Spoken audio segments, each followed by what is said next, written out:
kuna kitu kwa maisha mtu anaishi nayo mpaka afe na hajawahi kufundishwa, anajifundisha mwenyewe. Na sisi wanadamu vitu vingi sisi hufunzwa. Chakula utafunzwa, kunyonya utafunzwa, kukunywa maji utafunzwa. Binadamu vile ameumbwa, yeye ni mtu ambaye anafundishwa kila kitu, either na mzazi wake ama na mwalimu wake. Okay, hata mtoto kukula anafundishwa, kuongea anafundishwa. Kwa nini hii mapenzi mtu afundishwe kwa shule? Watu kutofundishwa mapenzi kwa shule ndio sababu unakuja kupata, kwa sababu watu wengi wenyewe tu anakuwa, akishakuwa anajua mwili yake inahitaji mapenzi, anaanza kujifundisha mwenyewe jinsi ya kutongoza, anaanza kujifundisha mwenyewe vile anaweza kaishi na mpenzi wake, hajawahi kufunzwa mapenzi.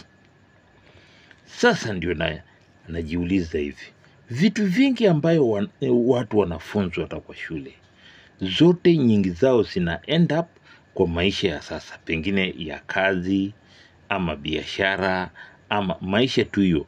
Na hizo pia naye inafikia wakati ambayo mtu, kama ni kazi anaretire, kama ni hizo vitu zingine anaachana nayo, na mapenzi atakaa nayo mpaka kifo yake. Yaani mtu akioa ataishi na mwenzake mpaka kifo iwatenganishe.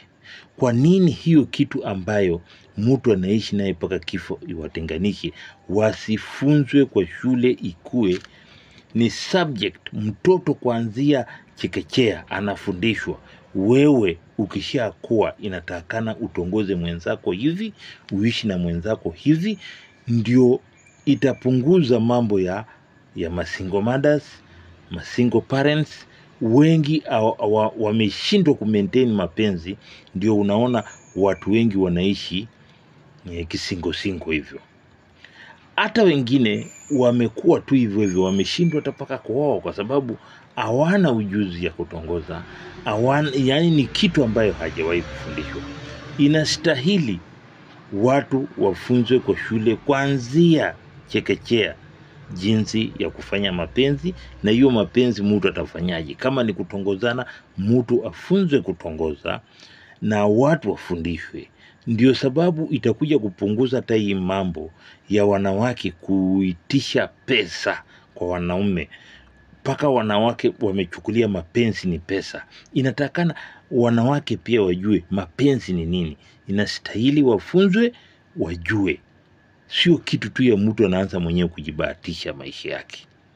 Sasa hebu tujadili hiyo maneno na tuangalie hiyo mambo kiundani. Kwa nini mapenzi wasifunzwe shuleni kuanzia chekechea?